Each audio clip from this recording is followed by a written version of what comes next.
Hello students, my name is अनुभव स्वामी और हमारे चैनल का नाम है अनुभव एजुटेक। तो स्टूडेंट्स, आज फिर से हम एक नए टॉपिक और नई वीडियो के साथ हाजिर हैं। और आज हम जो वीडियो की शुरुआत करेंगे वो लाइट चैप्टर के जो प्रीवियस वीडियो में कवर किया गया टॉपिक है real image and virtual image, वहाँ से शुरुआत करेंगे। ये टॉपिक हमने पिछली वीडियो में कवर कर लिया है, बट एज ए रिवीजन समझ लीजिए या फिर नोट्स किस तरीके से हमें इस टॉपिक के लिखने हैं। देखिए, हमारी वीडियो का एम अंडरस्टैंडिंग के साथ साथ ये भी है कि स्टूडेंट्स नोट्स किस तरीके से प्रिपेयर करें, ठीक है ना। वेल, नोट्स भी प्रिपेयर हो जाए और साथ के साथ टॉपिक्स भी जो है वो क्लियर हो जाएं। तो अगर रियल इमेज और वर्चुअल इमेज को डिफरेंशिएट आपको करना होगा, ठीक है, उनमें डिफरेंस आपको लिखना पड़े, क्वेश्चन आ जाए एग्जाम में, what is the difference between real image या वर्चुअल इमेज, और उसको आपको पॉइंट वाइज लिखना हो तो आप किस तरीके से नोट्स में लिखेंगे, या फिर अगर क्वेश्चन इस तरीके से एग्जाम में आ जाए जैसे कि बताया गया है तो आप उसका आंसर क्वेश्चन आंसर कॉपी में किस तरीके से लिखेंगे, ठीक है। तो चलिए वन बाय वन मैंने यहाँ पे इस टॉपिक को पॉइंट्स में लिखा है। देखिए, रियल इमेज और वर्चुअल इमेज में अगर हमें डिफरेंस लिखना हो तो कुछ पॉइंट्स बनाकर हम डिफरेंस को इस तरीके से लिखेंगे। When a beam of light meets at a point after reflection, जब रिफ्लेक्शन के बाद लाइट की बीम एक पॉइंट पर मीट होती है तो कैसी इमेज फॉर्म होती है? रियल इमेज फॉर्म होती है। मैं पहले फिर से रिपीट कर दूं कि इस टॉपिक को हम प्रीवियस वीडियो में कवर कर चुके हैं, तो यहाँ मैंने इस टॉपिक से शुरुआत सिर्फ इसलिए की है कि आपका रिवीजन भी हो जाए और आप इस टॉपिक से रिलेटेड जो नोट्स हैं वो भी प्रिपेयर कर सकें। तो अगर आपका कोई भी डाउट है इस टॉपिक से रिलेटेड तो आप हमारी प्रीवियस वीडियो को देख सकते हैं। जो भी अगर आपका कोई अदर क्वेरी है, कोई क्वेश्चन है, तो कमेंट सेक्शन में आप पूछ सकते हैं। वर्चुअल इमेज क्या होती है?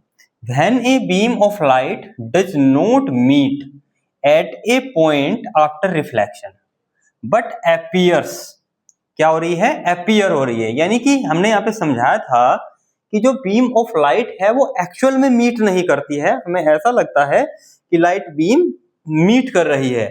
तो इस तरीके से जो इमेज फॉर्म होती है उस इमेज को हम कहते हैं वर्चुअल इमेज। सेकंड पॉइंट क्या है? सेकंड पॉइंट है a real image can be obtained on A screen. Real image जो है ये स्क्रीन पर ऑब्टेन्ड हो सकती है, लेकिन वर्चुअल इमेज स्क्रीन पर ऑब्टेन्ड नहीं हो सकती है, ठीक है ना। ये सेकंड डिफरेंस आप लिख सकते हैं। थर्ड डिफरेंस आप लिख सकते हैं real image is formed in front of a mirror. कहां पे बनती है रियल इमेज? मिरर के सामने बनती है। वहीं virtual image is formed behind the mirror. Virtual image mirror के पीछे बनती है। Real image is always inverted. ये बहुत ही ध्यान में रखना है आपको, सारे ही पॉइंट्स बहुत इंपॉर्टेंट है। रियल इमेज जो होती है ये हमेशा इन्वर्टेड होती है, उल्टी होती है। जहां भी आपको रियल इमेज दिखाई दे तो वो आपको इन्वर्टेड दिखाई देगी। इसके अलावा वर्चुअल इमेज जो है ये ऑलवेज इरेक्ट होती है। इरेक्ट मींस सीधी होती है वर्चुअल इमेज हमेशा, ठीक है। तो इन 4 पॉइंट्स के थ्रू आप रियल इमेज और वर्चुअल इमेज में डिफरेंस को समझा सकते हैं। क्लियर है? तो चलिए, ये टॉपिक कवर हो गया।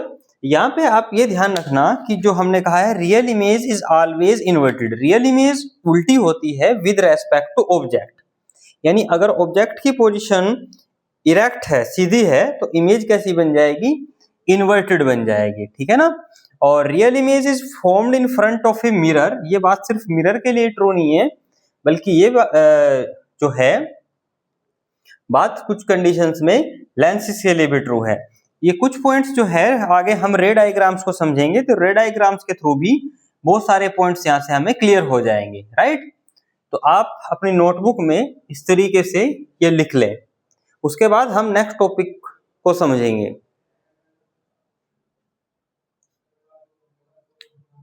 आप चाहे तो टाइम को सेव करने के लिए स्क्रीनशॉट भी ले सकते हैं, ताकि आप पहले अच्छे से समझ लें और बाद में नोट्स को प्रिपेयर कर लें, ठीक है ना। ये भी एक अच्छा मेथड होता है।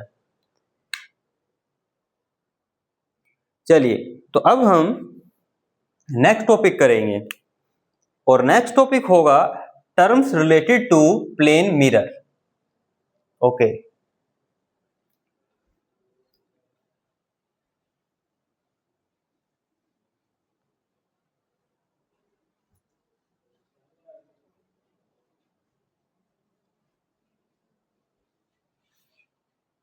टॉपिक का नाम क्या है? टर्म्स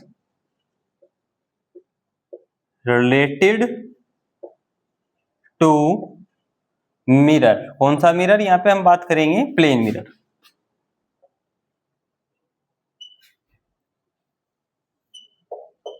ठीक है, देखिए यहाँ पे हमें जो प्लेन मिरर से जुड़ी टर्मिनोलॉजी है, यानी उससे जुड़ी जो टर्म्स हैं उनको ध्यान से समझना है, ना कि उनकी डेफिनेशंस को हमें रटने पे जोर देना है। ठीक है ना, क्योंकि अब डेफिनेशंस का जमाना गया, अब डेफिनेशंस नहीं पूछी जाती हैं, डेफिनेशंस से हमें अंडरस्टैंडिंग क्या आई, हमने समझा क्या, ये इंपॉर्टेंट है। तो सबसे पहले हम यहाँ प्लेन मिरर का एक सिंबल रिप्रेजेंट करेंगे। देखिए ये प्लेन मिरर का सिंबल हो गया, ठीक है ना। कुछ बुक्स में इसको इस तरीके से भी रिप्रेजेंट कर सकते हैं, तो उससे कोई फर्क नहीं पड़ता है। ये प्लेन मिरर हो गया। प्लेन मिरर का ये वाला सरफेस जो होता है इसको कहते हैं पॉलिश्ड सरफेस। ये कौन सा सरफेस हो गया? पॉलिश्ड सरफेस, यानी मिरर पे जिस तरह पॉलिश की जाती है, पॉलिश्ड सरफेस। ये जो सरफेस है इस तरफ वाला, इसको हम कहते हैं रिफ्लेक्टिंग सरफेस। क्या कहेंगे? रिफ्लेक्टिंग सरफेस कहेंगे। राइट, यहां तक कोई डाउट नहीं है आपको? ठीक है, अब मान लें कि यहां एक सोर्स ऑफ लाइट है और इस सोर्स ऑफ लाइट से यहां पे क्या हो गया? ये सोर्स ऑफ लाइट, और सोर्स ऑफ लाइट से एक रे इस तरीके से इंसिडेंट हो रही है। राइट, सोर्स ऑफ रे से क्या हो रही है? लाइट इंसिडेंट हो रही है, तो इस रे को हम कहेंगे इंसिडेंट रे। क्या कहेंगे? Incident ray. यहाँ पे सोर्स ऑफ लाइट को हम O से रिप्रेजेंट कर लेते हैं, और जिस पॉइंट पर लाइट इंसिडेंट हो रही है इसको हम P से रिप्रेजेंट कर लेते हैं। तो यहाँ जो पॉइंट P है इसको हम कहेंगे point of incidence. Point of incidence, यानी कि जहां पर लाइट रे इंसिडेंट हो रही है प्लेन मिरर के सरफेस पर, इसको हम कहेंगे पॉइंट ऑफ इंसिडेंस। ओके, उसके बाद होता क्या है कि जो प्लेन मिरर है, ये प्लेन मिरर है, ठीक है ना, प्लेन मिरर। तो प्लेन मिरर क्या करता है? इंसिडेंट रे को किसी एंगल से यहां पर रिफ्लेक्ट कर देता है। यानी अगर लाइट रे एयर से आई है तो वापस इसको रिफ्लेक्ट किस मीडियम में कर देगा? सेम, यानी एयर में ही इसको वापस रिफ्लेक्ट कर देगा। तो ये जो रे है इसको हम कहेंगे रिफ्लेक्टेड रे। क्या कहेंगे? Reflected ray. राइट, ये रिफ्लेक्टेड रे हो गई। अब ये जो प्लेन मिरर है, प्लेन मिरर के सरफेस पर हम लोग एक इमेजिनरी लाइन ड्रॉ करेंगे। कौन सी लाइन ड्रॉ करेंगे? एक इमेजिनरी लाइन ड्रॉ करेंगे इस तरीके से, और ये इमेजिनरी लाइन प्लेन मिरर से कितना एंगल बना रही होगी? 90 डिग्री का एंगल बना रही होगी। तो इस इमेजिनरी लाइन को बोल देते हैं एन डैश। तो यहां ये इमेजिनरी लाइन को कहेंगे हम नॉर्मल। क्या कहेंगे? नॉर्मल कहेंगे। ये इमेजिनरी लाइन क्या है? नॉर्मल। यहां तक क्लियर हुआ आपको? पूरी टर्मिनोलॉजी आपको समझनी है, चाहे तो मैं इसको बाद में भी रिपीट कर दूंगा। अब देखिए, यहाँ पे जो नॉर्मल है और इंसिडेंट रे है, इनके बीच जो एंगल बनेगा इसको हम कहेंगे एंगल आई, और एंगल आई का मतलब होगा यहाँ angle of incidence. Angle of incidence, angle i. ये बात समझ आई आपको? ठीक है। इसी तरीके से नॉर्मल और रिफ्लेक्टेड रे के बिटवीन यहां जो एंगल बनेगा, एंगल आर, तो एंगल आर को हम क्या कहेंगे? एंगल ऑफ रिफ्लेक्शन, क्या कहेंगे, एंगल ऑफ रिफ्लेक्शन कहेंगे। ठीक है, ये सारी टर्मिनोलॉजी आपको समझ आ गई। एक बार फिर मैं रिपीट कर देता हूं। देखिए, ये एक प्लेन मिरर है। प्लेन मिरर का जो ये नीचे वाला पार्ट है, ठीक है, इसको हम कहेंगे पॉलिश्ड सरफेस। पॉलिश्ड सरफेस पे कुछ इस तरीके से ओब्लिक लाइन से जो है पॉलिश्ड सरफेस को रिप्रेजेंट किया जाता है, और ये वाला सरफेस हो जाएगा रिफ्लेक्टिंग सरफेस। ठीक है, अब यहाँ पे क्या हो गया है, कोई सोर्स ऑफ लाइट है। सोर्स ऑफ लाइट जैसे टॉर्च, बल्ब, कुछ भी हो सकता है। सोर्स ऑफ लाइट से एक रे को हम प्लेन मिरर की रिफ्लेक्टिंग सरफेस पे इंसिडेंट करा देते हैं। तो प्लेन मिरर क्या कर देता है, उस लाइट को वापस किसी एंगल से उसी मीडियम में वापस मोड़ देता है, टर्न कर देता है। तो इसको हम कहते हैं रिफ्लेक्शन। इस प्रोसेस को, इस फिनोमिनन को क्या कहते हैं, रिफ्लेक्शन कहते हैं। अब देखिए, ये वाली जो रे है इसको हम कहेंगे इंसिडेंट रे, और वापस जो रे रिफ्लेक्ट होगा इसको हम कहेंगे रिफ्लेक्टेड रे। यहाँ पर एक इमेजिनरी लाइन जो कि प्लेन मिरर पे 90 डिग्री का एंगल बना रही होगी, इस इमेजिनरी लाइन को हम कहेंगे नॉर्मल। क्या कहेंगे, नॉर्मल। ओके, इसके अलावा नॉर्मल और इंसिडेंट रे के बिटवीन एक एंगल बन रहा होगा, इस एंगल को कहेंगे एंगल ऑफ इंसिडेंस। और नॉर्मल और रिफ्लेक्टेड रे के बिटवीन एक एंगल बन रहा है, इसको हम कहेंगे एंगल ऑफ रिफ्लेक्शन। राइट, जिस पॉइंट पर इंसिडेंट रे इंसिडेंट होगी उस पॉइंट को हम कहेंगे पॉइंट ऑफ इंसिडेंस। तो यहां तक आपको प्लेन मिरर से रिलेटेड पूरी टर्मिनोलॉजी समझ में आ गई होगी कि प्लेन मिरर से रिलेटेड कौन कौन से टर्म्स होते हैं। ठीक है, इसे आप अपनी नोटबुक में नोट करिए।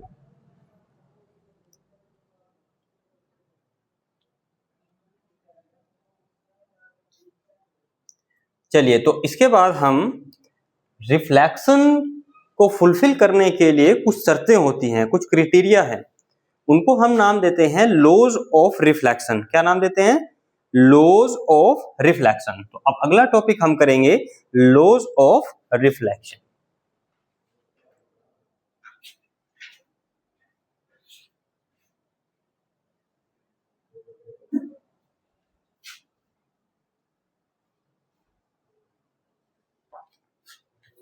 तो टॉपिक का नाम है लॉज ऑफ रिफ्लेक्शन। देखिए, लॉज ऑफ रिफ्लेक्शन क्या है। सबसे पहला लॉ कहता है कि जब भी प्लेन मिरर पे या किसी भी टाइप के मिरर के भी अलग अलग टाइप्स होते हैं जो आगे आने वाले लेक्चर्स में हम देखेंगे। तो सबसे पहले हम प्लेन मिरर के लिए ही समझ लें, this is a plane mirror and this is the polished surface. ठीक है, अब हम क्या करें कि एक रे को ऐसे इंसिडेंट करा दें, तो ये क्या हो गई, इंसिडेंट रे, जैसे कि अभी बताया, और ये क्या हो गई, रिफ्लेक्टेड रे। ठीक है, this is incident ray and this is reflected ray. ठीक है, और यहां पर ये क्या ड्रा कर देंगे, नॉर्मल, दिस इज नॉर्मल। ठीक है ना, तो हमने क्या समझा कि नॉर्मल और इंसिडेंट रे के बिटवीन ये एंगल होता है, इस एंगल को क्या कहेंगे, एंगल ऑफ इंसिडेंस। और यहां एंगल होता है नॉर्मल और रिफ्लेक्टेड रे के बिटवीन, नॉर्मल और रिफ्लेक्टेड रे के बिटवीन ये एंगल होता है, इसको क्या कहते हैं, एंगल ऑफ रिफ्लेक्शन। क्या कहते हैं इसको, एंगल ऑफ रिफ्लेक्शन। ठीक है, तो रिफ्लेक्शन का फर्स्ट लॉ कहता है कि नॉर्मल से जितना भी एंगल बनाते हुए हम किसी सोर्स ऑफ लाइट से रे को इंसिडेंट करेंगे, मतलब कि इंसिडेंट रे का नॉर्मल से जितना एंगल होगा, रिफ्लेक्टेड रे का भी नॉर्मल से उतना ही एंगल होगा। सपोज करो मैं एक टॉर्च लूं और यहां से एक रे नॉर्मल से 30 डिग्री का एंगल बनाते हुए इंसिडेंट हो, तो रिफ्लेक्टेड रे भी नॉर्मल के साथ 30 डिग्री का ही एंगल बनाएगी। या इस एंगल को हम और बढ़ा दें, 60 डिग्री कर दें, तो नॉर्मल से अगर इंसिडेंट रे का एंगल 60 डिग्री है, यानी एंगल ऑफ इंसिडेंस 60 डिग्री है, तो आर भी 60 डिग्री हो जाएगा, यानी कि एंगल ऑफ रिफ्लेक्शन भी नॉर्मल के साथ 60 डिग्री का ही एंगल बनाएगा। तो इस बात को हम किस तरीके से लैंग्वेज में लिखेंगे, हम लिखेंगे angle of incidence angle I is equal to the angle of reflection angle R. That is angle I, या इसको हम ऐसे लिख लें, angle I is equal to angle R. तो ये हो गया फर्स्ट लॉ ऑफ रिफ्लेक्शन. अब देखते हैं कि सेकंड लॉ ऑफ रिफ्लेक्शन क्या है. ठीक है ना, ये क्या हो गया, first law of reflection angle I is equal to angle R. Condition क्या है कि एंगल ऑफ इंसिडेंस जो है ये इक्वल होना चाहिए. किसके इक्वल होना चाहिए, angle of reflection angle R के इक्वल होना चाहिए. सेकंड पॉइंट समझ लेते हैं. सेकंड पॉइंट क्या कहता है, सेकंड पॉइंट कहता है कि यहाँ जो नॉर्मल है और ये जो इंसिडेंट रे है, ठीक है ना, नॉर्मल कह लीजिए. यहाँ पे हमने एक पॉइंट की बात की थी कि जिस पॉइंट पर प्लेन मिरर के जिस पॉइंट पर इंसिडेंट रे इंसिडेंट होती है, इस पॉइंट को हमने क्या कहा था, point of incident, point of incidence. ठीक है ना, तो incident ray, point of incidence और reflected ray all lie in the same plane, यानी कि ये एक ही प्लेन में होते हैं. तो अब इस बात को किस तरीके से समझेंगे. सपोज करिए कि यहाँ ये हमारा प्लेन मिरर का सरफेस है. ये किसका सरफेस हो गया, प्लेन मिरर का सरफेस हो गया. और यहाँ ये टॉर्च है. ठीक है ना, तो टॉर्च के थ्रू लाइट इंसिडेंट रे से आ रही है. फिर यहाँ पे पॉइंट ऑफ इंसिडेंस हो गया. ठीक है ना, और रिफ्लेक्टेड रे कुछ इस तरीके से ऊपर जा रही है. तो रिफ्लेक्टेड रे ये हो गई, तो ये हो गई इंसिडेंट रे, ये पॉइंट ऑफ इंसिडेंस और रिफ्लेक्टेड रे. तो आप देखिए कि ये प्लेन मिरर का सरफेस हो गया और ये व्हाइट बोर्ड का सरफेस है. तो व्हाइट बोर्ड के सरफेस पर ही इंसिडेंट रे है, व्हाइट बोर्ड के सरफेस पर ही कहीं यहाँ पॉइंट ऑफ इंसिडेंस होगा और व्हाइट बोर्ड के सरफेस पर ही रिफ्लेक्टेड रे है. यानी कि incident ray, point of incidence और रिफ्लेक्टेड रे तीनों कहाँ लाई कर रही हैं, एक ही प्लेन में लाई कर रही हैं, एक ही प्लेन में प्रेजेंट है. तो इसी को हम कहते हैं सेकंड लॉ ऑफ रिफ्लेक्शन. तो सेकंड लॉ ऑफ रिफ्लेक्शन को हम इस तरीके से लैंग्वेज में लिखेंगे, हम लिखेंगे कि इंसिडेंट रे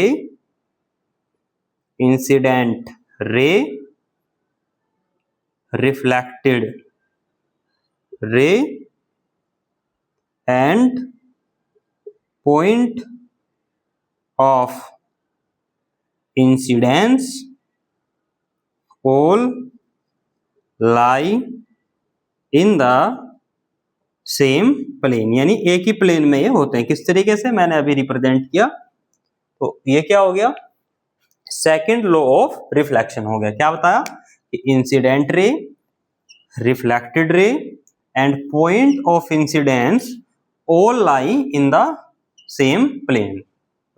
तो अब कुछ और क्वेश्चंस पूछे जा सकते हैं कि क्या लॉज ऑफ रिफ्लेक्शन सिर्फ प्लेन मिरर के लिए ट्रू है. तो ऐसा नहीं है. जितने भी तरीके के मिरर्स होते हैं, जैसे आगे हम कुछ स्फेरिकल मिरर्स को भी समझेंगे, कॉनकेव मिरर हो गया, कॉन्वेक्स मिरर हो गया, तो सभी तरीके के मिरर्स के लिए लॉज ऑफ रिफ्लेक्शन ट्रू होते हैं. यहाँ पे आप नोट डाल करके लिख लेना, नोट लॉज, यहाँ पे लिख देंगे laws of reflection are true for all type of mirrors. सभी तरीके के मिरर्स के लिए लॉज ऑफ रिफ्लेक्शन क्या होते हैं, ट्रू होते हैं. ठीक है ना, तो ये पॉइंट भी आपको लिखना है, क्योंकि आजकल असर्शन रीजन आपके एग्जाम पेपर में आते हैं, तो वहां पे असर्शन रीजन के तौर पे ये स्टेटमेंट पूछा जा सकता है. इस तरीके से वो स्टेटमेंट दे देंगे कि लॉज ऑफ रिफ्लेक्शन ट्रू होते हैं क्या सभी मिरर्स के लिए, तो आपको बताना पड़ेगा कि असर्शन राइट है या फिर रॉन्ग है. तो इस पॉइंट को भी आप नोट्स में इन्वॉल्व करेंगे. और बाकी जो चीजें आपको बताई हैं, ये फर्स्ट लॉ ऑफ रिफ्लेक्शन है, ये सेकंड लॉ ऑफ रिफ्लेक्शन है, ये दोनों चीजें आपको आनी चाहिए. Laws of first law of reflection पे बेस्ड कई बार हम कुछ न्यूमेरिकल्स देखते हैं. तो एक्चुअल में न्यूमेरिकल्स हम सोल्व तब करेंगे जब हम पूरे चैप्टर की जो थ्योरेटिकल पोर्शन है, जो कॉन्सेप्ट्स हैं, उनको स्ट्रॉन्ग कर लेंगे. जब सारे चैप्टर की कॉन्सेप्ट्स क्लियर हो जाएगी, वेल अंडरस्टैंडिंग हो जाएगी, उसके बाद फिर हम हर एक टॉपिक पे बेस्ड न्यूमेरिकल्स को अलग से करेंगे, राइट। तो नोट करेंगे इसे।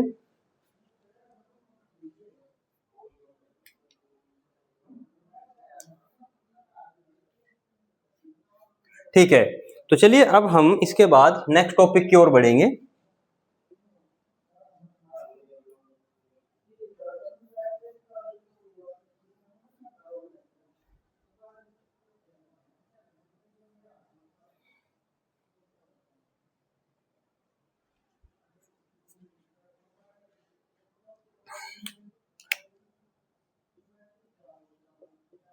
टाइप्स ऑफ रिफ्लेक्शन, ये नेक्स्ट टॉपिक होगा। टाइप्स ऑफ रिफ्लेक्शन, यानी रिफ्लेक्शन कितने टाइप के होते हैं। तो सबसे पहला जो हम रिफ्लेक्शन है वो पढ़ेंगे रेगुलर रिफ्लेक्शन, और उसके बाद हम पढ़ेंगे इर्रेगुलर रिफ्लेक्शन। ठीक है, तो हम लिखेंगे there are two types of reflection. कितने टाइप के रिफ्लेक्शन है? 2 टाइप के रिफ्लेक्शन हैं। ठीक है, अब first type, so first type is regular reflection. Regular reflection, regular reflection क्या होता है? देखिए, रेगुलर रिफ्लेक्शन का मतलब होता है अगर कोई इस तरीके का सरफेस हो जो कि स्मूथ सरफेस हो, लाइक ए प्लेन मिरर, ठीक है ना, यानी कि उस सरफेस पर कोई इरेगुलरिटी ना हो, रफनेस नेग्लिजिबल हो, तो इस तरीके का सरफेस है, ठीक है ना, ये एक प्लेन मिरर है, प्लेन मिरर, ठीक है ना। और यहाँ पे हम क्या करें, कुछ पैरेलल बीम ऑफ लाइट को इंसिडेंट करे, ये एक इंसिडेंट रे है, तो ये रिफ्लेक्ट हो गई, अगेन सेकंड इंसिडेंट रे, ये रिफ्लेक्ट हो गई कुछ इस तरीके से, फिर सेकंड ये हो गई थर्ड इंसिडेंट रे, फिर ये रिफ्लेक्ट हो गई। तो इस तरीके के रिफ्लेक्शन को हम कहते हैं इर्रेगुलर रिफ्लेक्शन। ये जो रेज हैं इनको हम कहेंगे इंसिडेंट रेज। क्या कहेंगे? Incident raise. और इधर जो रेज हैं इनको हम कहेंगे रिफ्लेक्टेड रेज। क्या बोलेंगे? Reflected raise. तो अगर रेगुलर रिफ्लेक्शन को डिफाइन करना हो तो वर्ड्स में किस तरीके से हम डिफाइन करेंगे, तो हम कहेंगे the reflection the reflection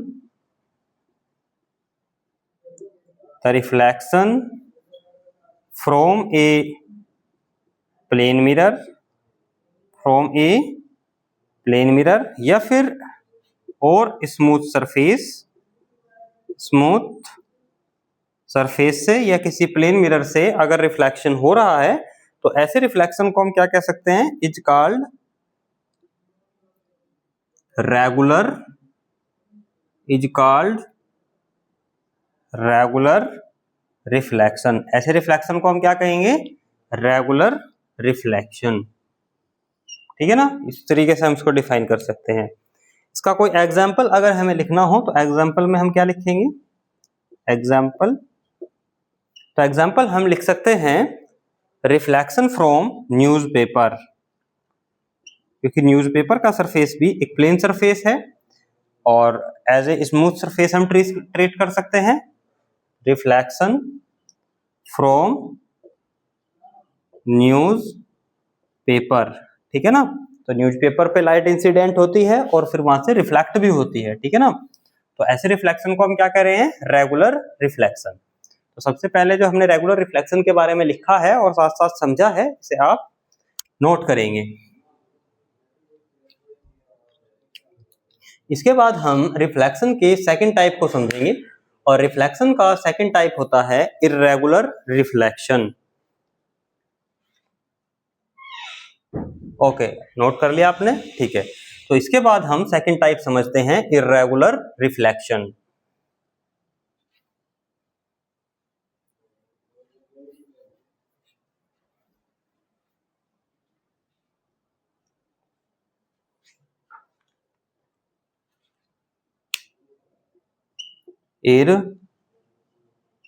irregular reflection. ठीक है, इरेगुलर रिफ्लेक्शन का मतलब क्या होता है, जैसे कि कोई एक इस तरीके से एक रफ सरफेस है, ठीक है, rough surface like that water surface, ठीक है ना, वाटर जो है वो स्टेबल नहीं है, अनस्टेबल है, तो या फिर कोई एक रफ सरफेस है, ठीक है ना, और यहाँ पे लाइट जो है कुछ इस तरीके से इंसिडेंट हो रही है और फिर रिफ्लेक्ट हो रही है, फिर इंसिडेंट हो रही है, फिर रिफ्लेक्ट हो रही है, फिर इंसिडेंट हो रही है, फिर रिफ्लेक्ट हो रही है।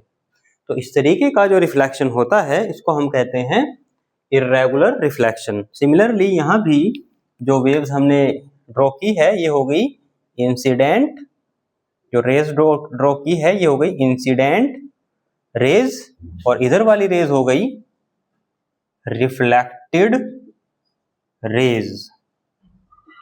क्या हो गई, रिफ्लेक्टेड रेज। और यहाँ पे जो सरफेस है, ठीक है ना, ये मार्क हम कर देंगे इस तरीके से,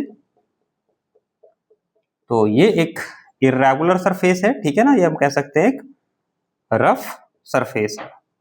तो रफ सरफेस से जो रिफ्लेक्शन होता है इसको क्या बोल रहे हैं हम, इर्रेगुलर रिफ्लेक्शन बोल रहे हैं।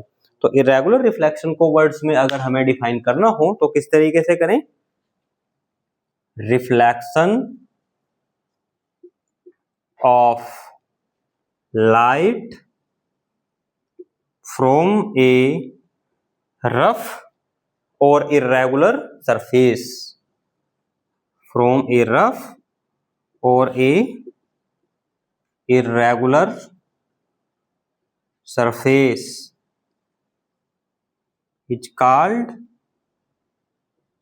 irregular reflection। कैसा रिफ्लेक्शन होता है, irregular reflection। क्वेश्चन अराइज होता है कि क्या लॉज ऑफ रिफ्लेक्शन इर्रेगुलर और रेगुलर रिफ्लेक्शन दोनों के लिए ट्रू है, तो आंसर होगा यस।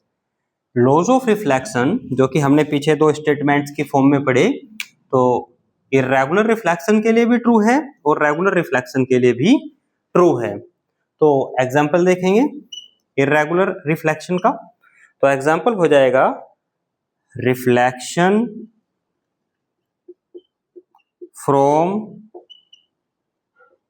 टेंसिल्स, यानी कि कोई एक बर्तन है जिसके थ्रू रिफ्लेक्शन हो रहा है,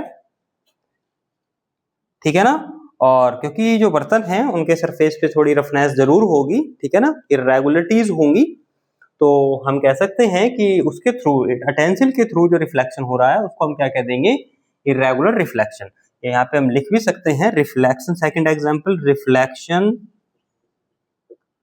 from unstable water waves, water waves, ठीक है ना, तो वाटर वेव्स जो है वो अनस्टेबल है, लगातार उनके अंदर फ्लो है, तो ऐसी वाटर वेव्स के थ्रू जो रिफ्लेक्शन होगा वो भी इर्रेगुलर रिफ्लेक्शन होगा। तो आज हमने प्लेन मिरर से related important terminology, laws of reflection और रिफ्लेक्शन के टाइप्स को कंप्लीट कर लिया है। उम्मीद है कि ये टॉपिक्स आपको समझ में आ गए होंगे। अगर इन टॉपिक से रिलेटेड कोई भी डाउट आपको रहता है तो कमेंट सेक्शन में आप without any hesitation question ask कर सकते हैं। टॉपिक को आप नोट करना बिल्कुल ना भूलिएगा, अंडरस्टैंडिंग भी आपको रखनी है, साथ साथ वेल नोट्स भी आपको प्रिपेयर करते हुए चलना है, ठीक है ना। तो चलिए आज के टॉपिक यहीं तक रखेंगे, मिलते हैं एक नए टॉपिक में और एक नई वीडियो के साथ। वीडियो अगर आपको पसंद आई हो तो वीडियो को लाइक, शेयर और सब्सक्राइब करना ना भूलिएगा। Okay, thank you very much.